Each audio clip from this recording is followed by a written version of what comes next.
नरवाडे इयत्ता 5वी बंडूची जार या नाटकात मी बंडू आहे. नमस्कार, माझे नाव अश्विनी भगवान करम. बंडू इयत्ता 5वी बंडूची जार या नाटकामध्ये मी बंडूची बायको आहे. नमस्कार, माझे नाव शीतल शिंदे. इयत्ता 5वी बंडूची जार या नाटकामध्ये मी बंडूची बहीण आहे. नमस्कार, माझे नाव तृप्ती गजानन नरवाडे. बंडूची जार या नाटकामध्ये मी बंडूची आई आहे. बंडू शांत व कष्ट, आपण भला आणि आपलं काम भलं असा त्याचा स्वभाव. सगळ्या गावात त्याच्या या स्वभावाची चर्चा. सकाळी लवकर शेतात जायचं, दिवसभराचं काम आटपून पुन्हा संध्याकाळी घरी यायचं. घरी आल्यावर आपल्या मुळशी घ्यायचं, कट्यावर चक्र मारायचं आणि जेवायच्या वेळी पुन्हा घरी यायचं असा त्याचा दिवस. सावळा रंग, शिरशिर अंगकाठी आणि नाकासमोर चालणारा बंडू. एका वर्षी पीक पाणी बरं झाल्यावर बंडूने कुटुंबासाठी नवीन कपडे शिवले आणि स्वतःसाठी जा शिवले. धोंडू मामाने कपडे शिवले खरे, पण त्यांचा अंदाज चुकला. पुढे इजाज जरा लांब झाली, चांगली 4 बोट लांब झाले.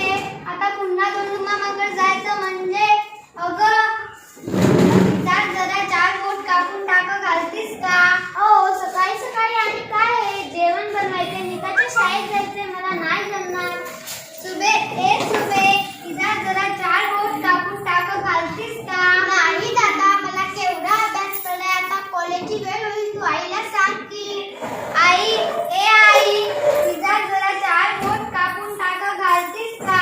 ठेव तिकडं तुझी इजाज. इथं वैरण कापून माझ्या हाताची तुकडं ना तुकडं पडल्यात. आईने विजाळी का कोपऱ्यात घेतली. बंडू हिरमस लावून शेताकडे गेला. सकाळी इजाज दुरुस्त करायला पाहिजे होती. बंडूची बायको इजाचे पाय कापते आणि दुमदूम टाके घालते. आपला भाऊ किती राखतो, कष्ट करून मला कॉलेजला पाठवतो, मी दादाचं इतके काम करू नये. बंडूची बहीण इजाचे पाय कापते आणि दुमदूम टाके घालते.